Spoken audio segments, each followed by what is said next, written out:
नमस्कार दोस्तों, दीपक कुशवाहा आशुलिपि के चैनल पर आप सभी का स्वागत है। और आज की इस वीडियो में बात करूंगा उत्तर प्रदेश लोक सेवा आयोग से आई हुई भर्ती सहायक नगर नियोजन के विज्ञापन के बारे में।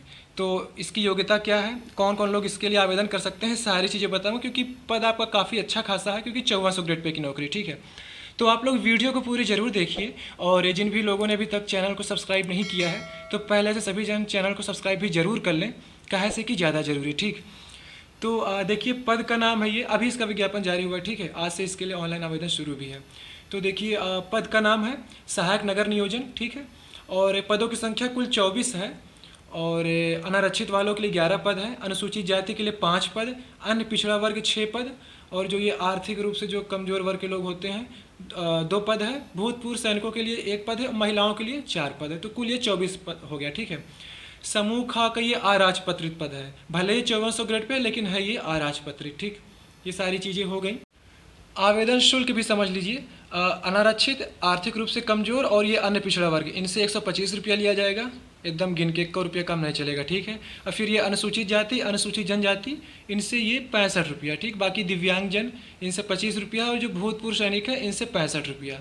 ये सारी चीज़ें हो गई। ठीक है, आरक्षण आप जैसे उत्तर प्रदेश के मूल निवासी हैं, चाहे अन्य पिछड़ा वर्ग, अनुसूचित जाति, अनुसूचित जनजाति, तो आपको वैसे छूट मिलेगी जैसे बाकी भर्तियों मिलता है। ठीक है, योग्यता समझ लीजिए, यही सबसे खास है। तो देखिए लिखा है कि शैक्षिक अर्हता, अनिवार्य अर्हताएं, किसी मान्यता प्राप्त संस्था से नगर एवं ग्राम नियोजन में उपाधि या स्नातकोत्तर डिप्लोमा, या फिर निम्न संस्थाओं में से कम किसी एक संस्था की, निम्न संस्था की एसोसिएट सदस्यता का इंस्टीट्यूट ऑफ प्लानर्स इंडिया, खा American institute of town planners, ग इंस्टीट्यूट ऑफ टाउन प्लानर्स, अथवा करके institute of town planners India या लंदन या अमेरिका की सदस्यता के लिए समकक्ष अर्हताएं। तो समकक्ष में और क्या क्या अर्हता मांगा गया है इसके संबंध में कि इंस्टीट्यूट ऑफ टाउन प्लानर्स या लंदन या अमेरिका की सदस्यता के लिए। ठीक है, तो ये तमाम तरीके की एकदम अजीब अजीब नाम दिया है, अजीब अजीब योग्यता है। ठीक है, तो अगर आपके पास ये चीज़ें होंगी तो आप आवेदन कर सकते हैं। बाकी अगर आप किसी मान्यता प्राप्त संस्था से नगर एवं ग्राम नियोजन में उपाधि या स्नातकोत्तर डिप्लोमा है तो भी आप आवेदन कर सकते हैं, या फिर निजी संस्थानों में से कम निम्न संस्थानों में से कम किसी एक संस्था की, निम्न संस्था की एसोसिएट सदस्यता। पहला आपका ये इंस्टीट्यूट ऑफ प्लानर्स हो गया, दूसरा American institute of town planners, और तीसरा institute of town planners London. ये चीज़ मतलब मुख्य है, बाकी जो ये अमेरिका या फिर लंदन की सदस्यता के समकक्ष में जो रहता है उसका जिक्र किया है। ठीक है, तो इसको समझ लीजिएगा। विज्ञापन पहले आप लोग डाउनलोड करिए, तब आपको चीज़ें ज़्यादा बेहतर तरीके से समझ में आएंगी। ठीक है, आयु सीमा की बात करूँ तो वही है, कम से कम 21 वर्ष, अधिकतम 40। ठीक है, आपकी आयु गणना 1 जुलाई 2023 से की जाएगी। ये सारी चीज़ें हो गई।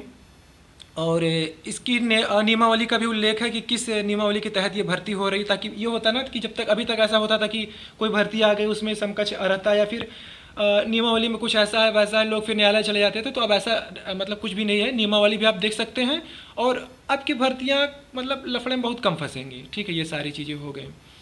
और इसकी परीक्षा पाठ्यक्रम के बारे में जान लीजिए। देखिए परीक्षा आपकी प्रारंभिक और मुख्य परीक्षा 2 चरणों में होगी। ठीक है, तो जो प्रारंभिक परीक्षा का पाठ्यक्रम है उसको समझ लीजिए। तो देखिए लिखा है कि प्रारंभिक परीक्षा प्रश्न पत्र 1, प्रश्नों की संख्या 150, जिसमें आपका नगर एवं ग्राम नियोजन के 100 प्रश्न तथा सामान्य अध्ययन के 50 प्रश्न, तो कुल 150 ये हो गया। कुल अंक 300, प्रत्येक प्रश्न 2 अंक का होगा, समयावधि 2 घंटे। ठीक है, तो ये प्रारंभिक परीक्षा हो गई। मुख्य परीक्षा समझ लीजिए, लिखित परीक्षा है मुख्य परीक्षा। ठीक है, पहला वाला प्रारंभिक परीक्षा बहुविकल्पी होगा संभवतः, हालांकि लिखे नहीं है लोग। खैर, मुख्य परीक्षा लिखित होगी। लिखा है कि प्रश्न पत्रों की संख्या 2, प्रथम प्रश्न पत्र सामान्य हिंदी एवं निबंध परंपरागत। ठीक है, समयावधि 2 घंटा, पूर्णांक 100 अंक। लिखा है कि सामान्य हिंदी हेतु 50 अंक तथा निबंध हेतु 50 अंक निर्धारित है। फिर द्वितीय प्रश्न पत्र नगर एवं ग्राम नियोजन, जो आपकी योग्यता है उसके संबंध में। ठीक है, लिखा है कि नगर एवं ग्राम नियोजन विषय परंपरागत प्रश्न पत्र की रचना हेतु प्रश्न पत्रों के स्वरूप एवं अंकों का विभाजन निम्नवत है। पहला, प्रश्नों कुल संख्या 8 होगी।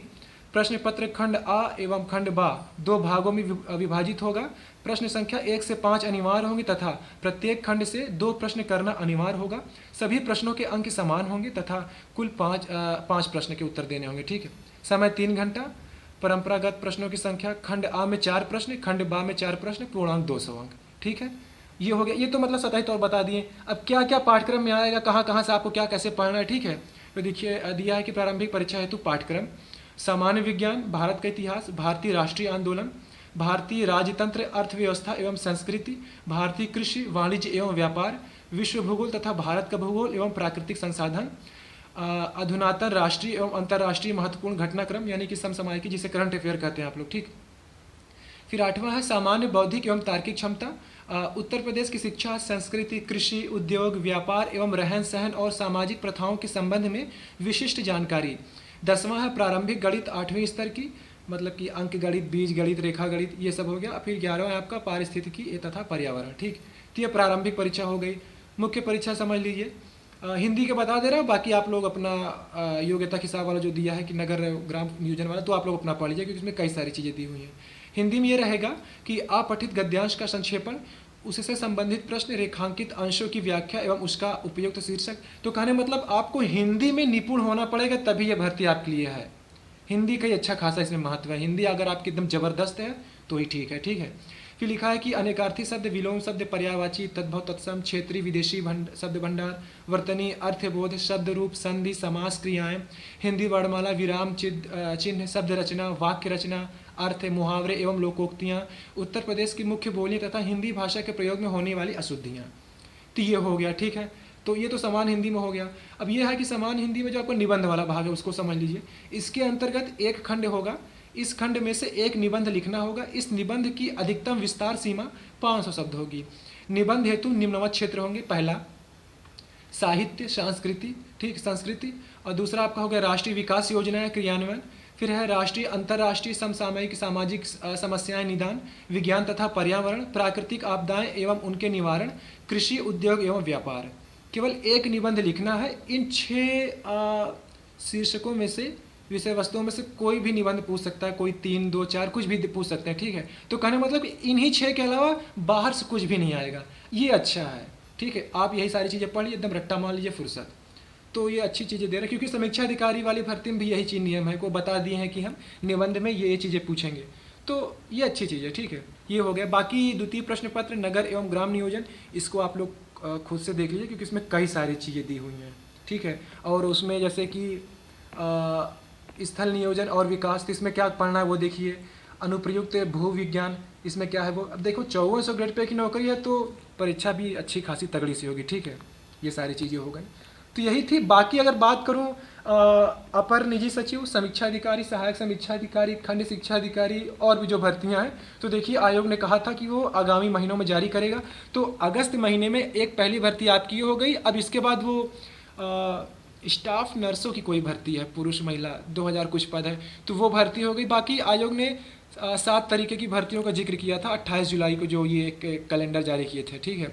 तो उसमें से एक ये भर्ती आ चुकी है, बाकी 6 भर्तियां और आनी शेष हैं, तो वो भी इसी अगस्त में आ जाएगी। फिर अगले महीने से आपका ये अपर निजी सचिव, समीक्षा अधिकारी, सहायक समीक्षा अधिकारी, खंड शिक्षा अधिकारी, जो जैसे होगा, और कि राज्य कृषि वाली जो भर्ती थी, तो ये क्रमवार अपना जैसे भी होगा तो विज्ञापन जारी करेंगे। पहले कौन आता है कौन नहीं ये जरूरी नहीं है, बाकी भर्तियां तीनों आ रही हैं, ठीक है।